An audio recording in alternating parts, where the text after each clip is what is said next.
सारे उसमें आपको निबंध मिलेंगे। तो हमारा राशि वेट अभी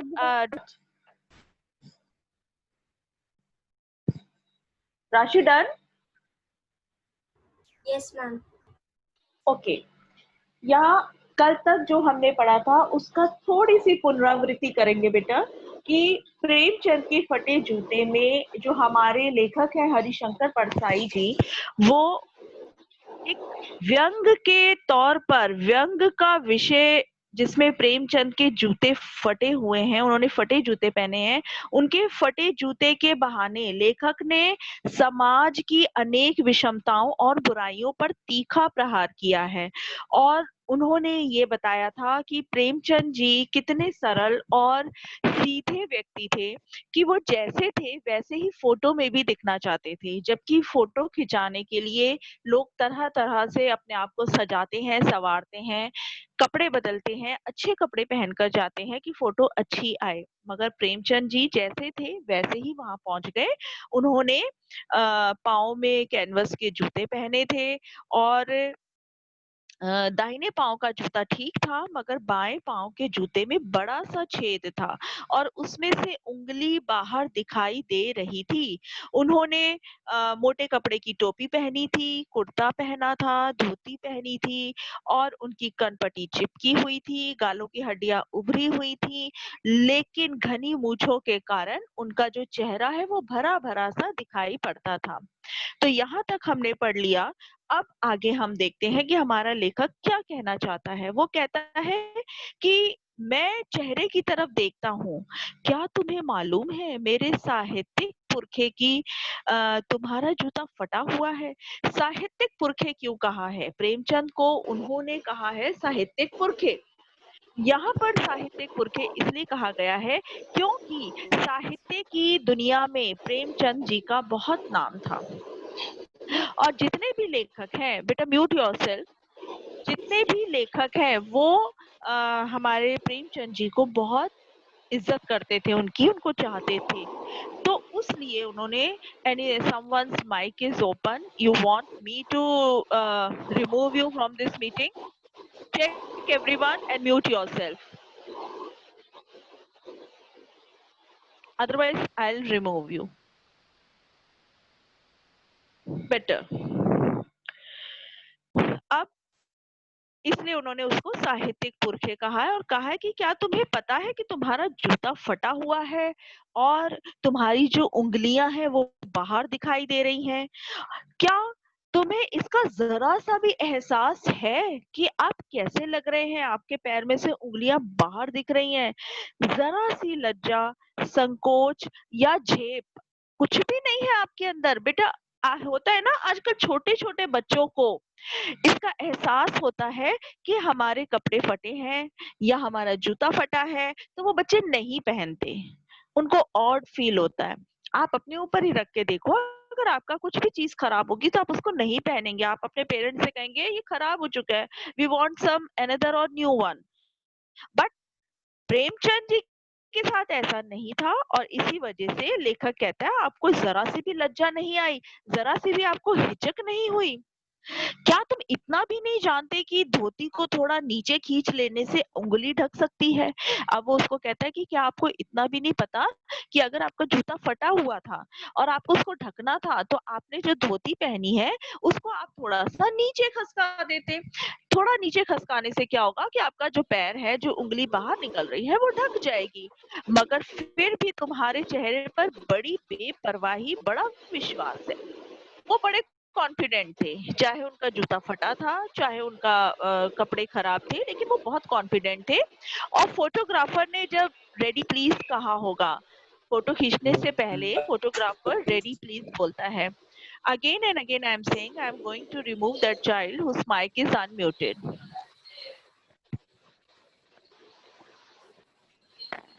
रेडी प्लीज जब उसने बोला होगा तब परंपरा के अनुसार तुमने मुस्कान लाने की कोशिश की होगी। जब रेडी प्लीज बोला होगा, एक तो वो बेमन से वहां पे फोटो खिंचाने के लिए बैठे थे अपने पत्नी के साथ, लेकिन जब फोटोग्राफर ने उनको कहा रेडी प्लीज तो उन्होंने बड़े बेमन से मुस्कुराया होगा अपने चेहरे पे खुशी लाने के लिए, ताकि फोटो में थोड़े हंसता हुआ चेहरा आए।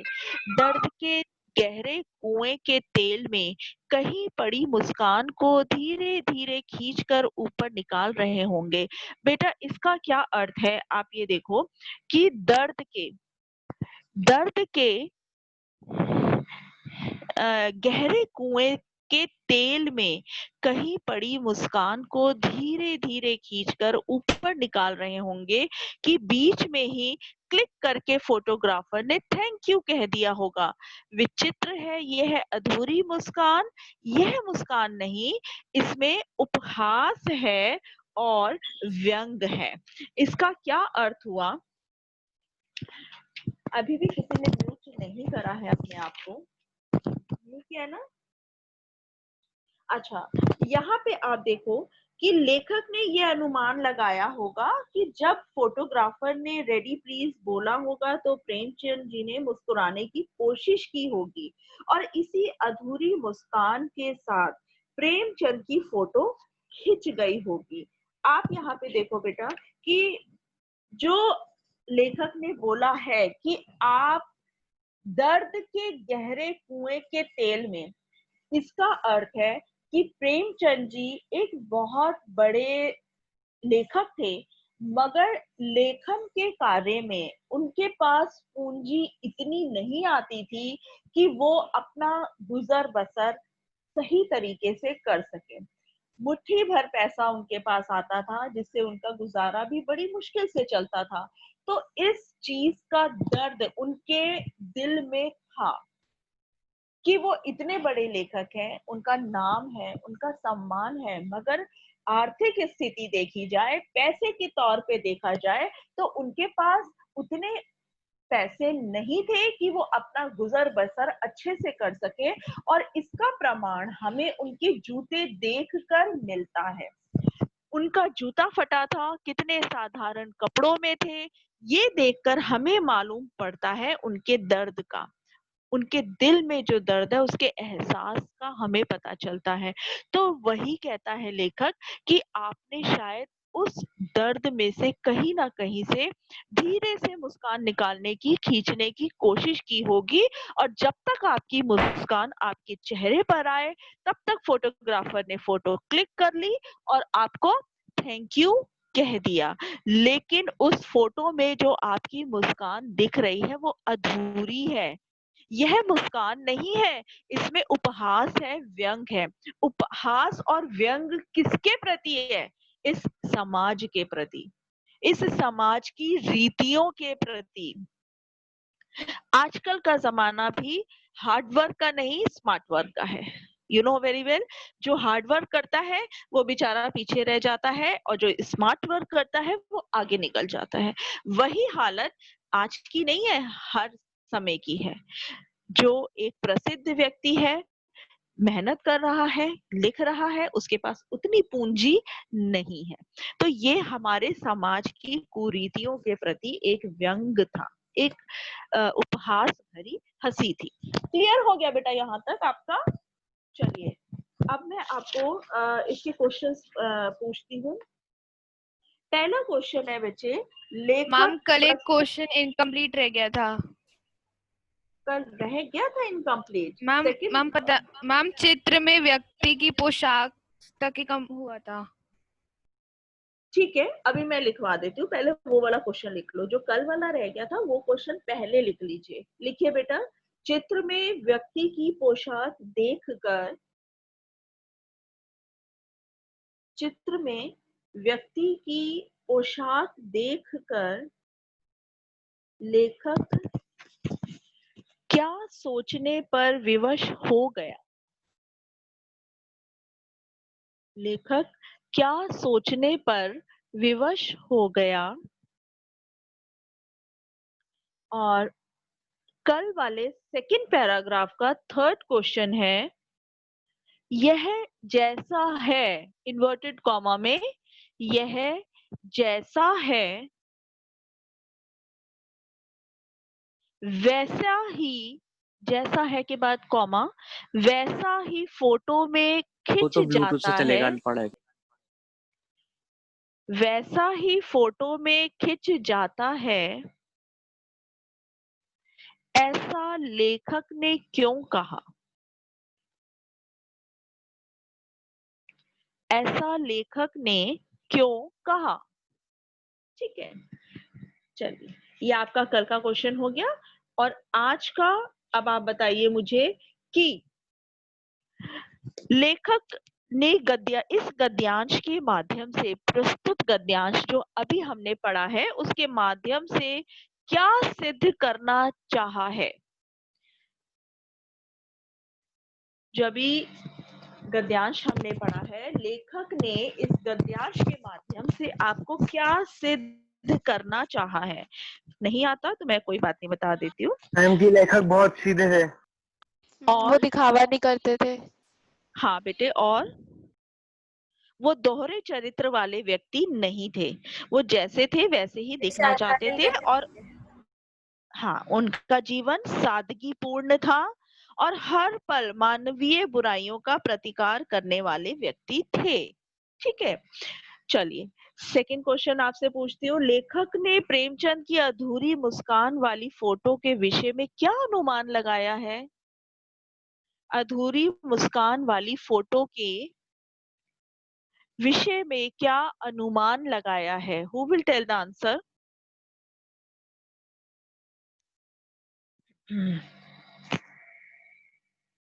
पार्थ गोयल, आप बताइए।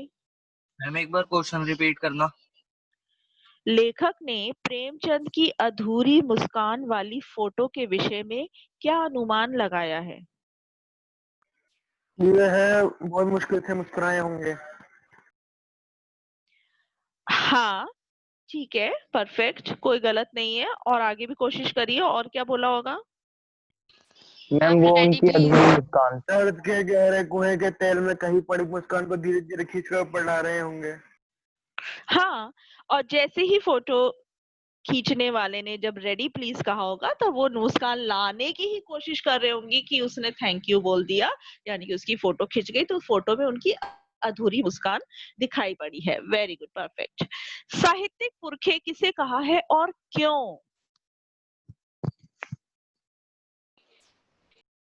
क्यों कहा है? साहित्यिक पुरखे किसे कहा है और क्यों? मैम प्रेमचंद जी को कहा है। प्रेमचंद जी हाँ को जी, कहा है।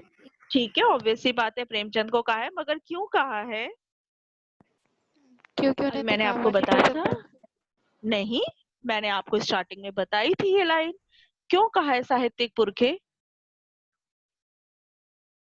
क्योंकि प्रेमचंद जी हजारों साहित्यकारों के लिए एक प्रेरणा स्रोत थे। हर कोई प्रेमचंद जी को चाहता था, उनसे प्रेरणा लेता था, उनके जीवन से, कि इतनी कम पूंजी होने के बावजूद भी वो इतने सादे चरित्र वाले व्यक्ति हैं, दिखावा पसंद नहीं है, और उनका लेखन सराहनीय है। तो हर साहित्यकार, हजारों साहित्यकार जो है, उनके लिए प्रेरणा स्रोत बने हुए थे प्रेमचंद जी। क्लियर? चलिए, write down this question, note it down fast. First question was, प्रस्तुत गद्यांश के माध्यम से,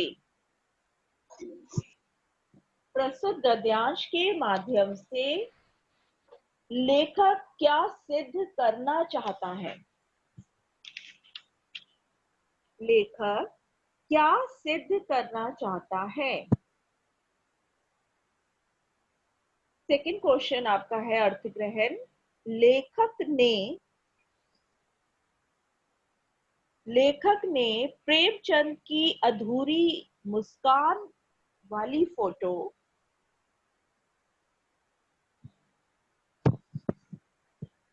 लेखक ने प्रेमचंद की अधूरी मुस्कान वाली फोटो के विषय में क्या अनुमान लगाया है?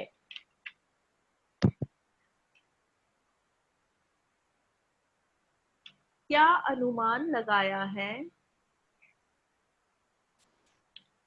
ठीक है, लास्ट क्वेश्चन है, साहित्यिक पुरखे किसे कहा गया है और क्यों?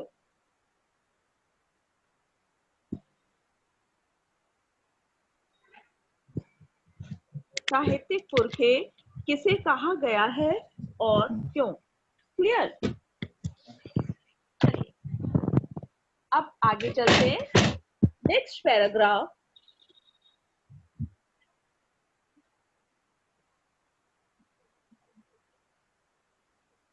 यह कैसा आदमी है जो खुद तो फटे जूते पहने फोटो खिंचा रहा है पर किसी पर हंस भी रहा है। किसी पर हंस रहा है। What happened class today many times? Why I have to tell you that mute yourself? See yourself whether you are muted or unmuted. Answer देने के बाद immediately you have to mute yourself. Because I am not going to tell again and again, listen carefully.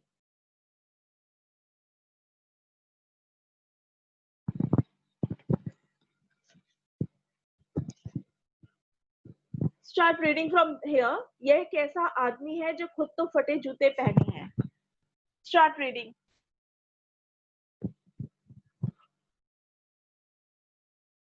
Anyone? Ma'am, may I? Ma'am, may I? Sure. Start. But after reading, immediately you have to mute yourself. I don't want any disturbance here. Start reading, बच्चे. ये कैसा आदमी है जो खुद तो फटे जूते पहने फोटो खिंचा रहा है पर किसी पर हंस भी रहा है। फोटो ही खिंचाना था तो ठीक जूते पहन लेते या ना खिंचाते। फोटो ना खिंचाने से क्या बिगड़ता था। शायद पत्नी का आग्रह रहा हो और तुम अच्छा चल भाई कहकर बैठ गए होंगे। मगर ये कितनी बड़ी ट्रेजेडी है कि आदमी के पास फोटो खिंचाने को भी जूता ना हो। मैं तुम्हारी ये फोटो देखते देखते तुम्हारे क्लेश को अपने भीतर महसूस करके जैसे रो पड़ना चाहता हूँ, मगर तुम्हारी आंखों का यह तीखा दर्द भरा व्यंग मुझे एकदम रोक देता है। अब यहाँ पे देखिए आप कि लेखक ये बोल रहा है कि लेखक फोटो में दिखाई दे रहे व्यक्ति को बोल रहा है कि कैसा आदमी है कि जो फोटो खुद तो मतलब फटे जूते पहन के फोटो खिंचा रहा है और किसी पर भी हंस रहा है। फोटो ही खिंचाना था तो ठीक जूते पहन लेते भाई या ना खिंचवाते। अगर आपको फोटो खिंचानी ही थी तो जूते सही पहन लेते या फोटो ना खिंचवाते। फोटो ना खिंचवाने से क्या बिगड़ जाता आपका, ठीक है। बट वो दोबारा कहता है कि शायद अपनी पत्नी के आग्रह करने पर तुम फोटो खिंचाने आए हो, ये कहकर कि अच्छा चल भाई फोटो खिंचा लेते हैं, क्योंकि पत्नी का मन है फोटो खिंचाने का, इसलिए उन्होंने कहा कि चलो ठीक है चलो फोटो खिंचा लेते हैं, और कहकर फोटो खिंचाने के लिए बैठ गए होंगे। मगर ये कितनी बड़ी ट्रेजेडी है कि आदमी के पास फोटो खिंचाने के लिए जूता भी नहीं है, सही ढंग का जूता भी नहीं है। मैं तुम्हारी यह फोटो देखते देखते तुम्हारे अंदर के कलेश यानी तुम्हारे अंदर जो भावनाएं उठ रही हैं, जो तूफान उठ रहा है, मैं उसको अपने अंदर महसूस करके और रो देना चाहता हूँ। मगर तुम्हारी आंखों का यह तीखा दर्द भरा व्यंग मुझे एकदम रोक देता है, क्योंकि ये व्यंग किसके लिए था, किसके प्रति है ये व्यंग, समाज के प्रति। अब यहाँ पे देखो उसने लेखक ने व्यक्ति की यहाँ पे बदहाल स्थिति को, जो उसकी है, उसको ट्रेजेडी कहा है, ठीक है। ट्रेजेडी किसको बोला है, उसकी हालत को उसने ट्रेजेडी कहा है। उसके पास फोटो खिंचाने के लिए जूते भी नहीं है और उस तरह उस व्यक्ति की दीनहीन स्थिति और कमजोर आर्थिक स्थिति के दुख को वो प्रकट कर रहा है, और इसी दुख भरी स्थिति को लेखक अपने अंदर महसूस कर रहा है और वो महसूस करके उसको रो देना चाहता है। समझ आ गई। अब यहाँ पे देखो ये पैराग्राफ क्लियर है बेटा आपको सबको?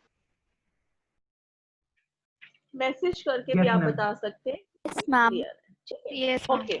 अब आप ये देखिए इस पैराग्राफ में से, छोटे से पैराग्राफ में से आपने क्या सीखा बताइए कि लेखक व्यक्ति से क्या शिकायत कर रहा है।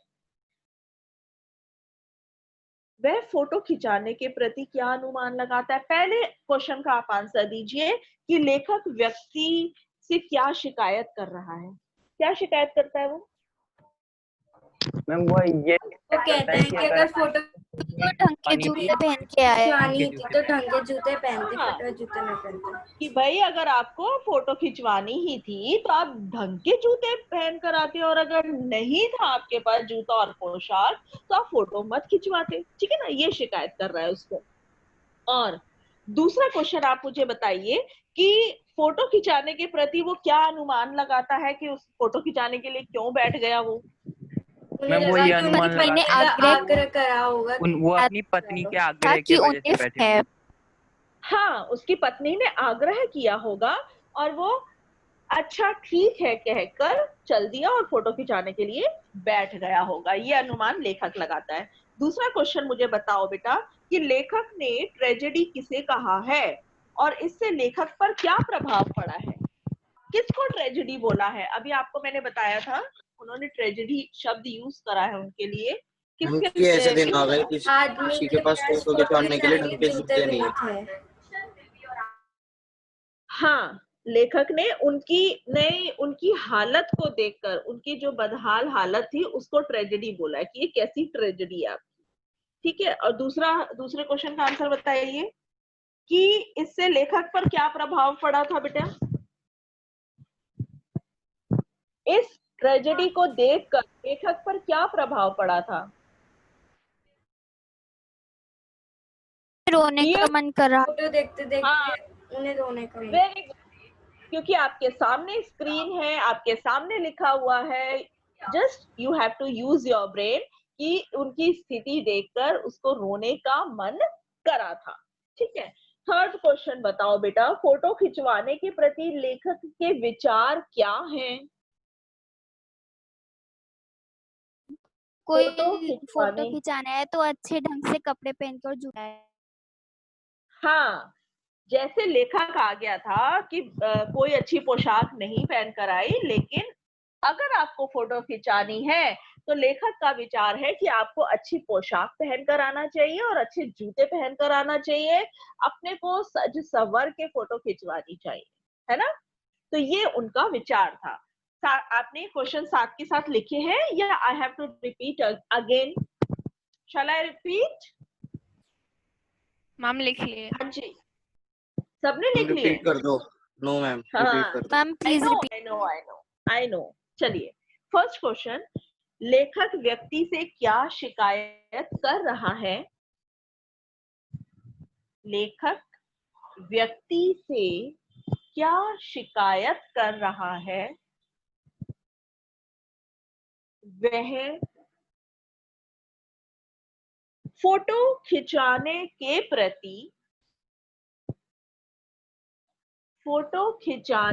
प्रति क्या अनुमान लगाता है? क्या अनुमान लगाता है? सेकंड क्वेश्चन है बेटा, लेखक ने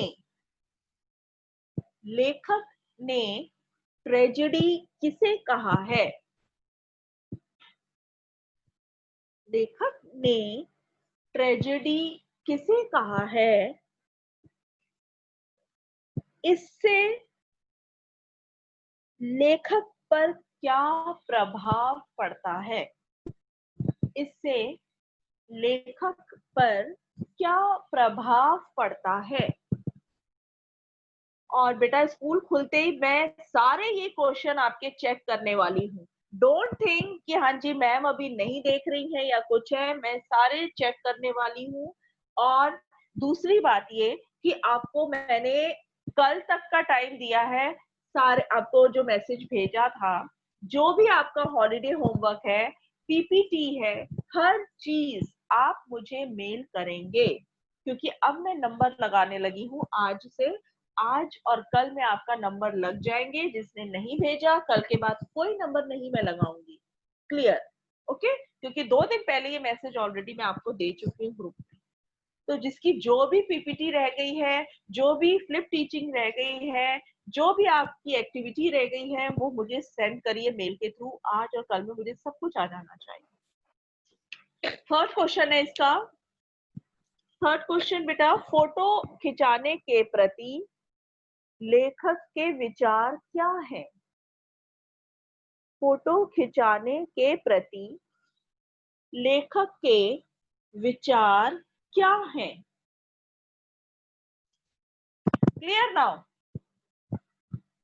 ये हर पैराग्राफ में से आपको मैं क्वेश्चन इसीलिए लिखवा रही हूँ कि आपको अच्छी तरीके से याद हो जाए chapter. Okay, shall I move now? आगे चले। नेक्स्ट पैराग्राफ है, नेक्स्ट पैराग्राफ है बेटा कि वो नहीं समझते। अब वो प्रेमचंद को कह रहे हैं कि तुम फोटो का महत्व जो है वो नहीं समझते। क्यों नहीं समझते? अगर समझते होते तो किसी से फोटो खिंचवाने के लिए जूते ही मांग लेते। आज टाइम है कि फोटो अगर खिंचानी है, अगर आपके पास नहीं है तो हम एक दूसरे से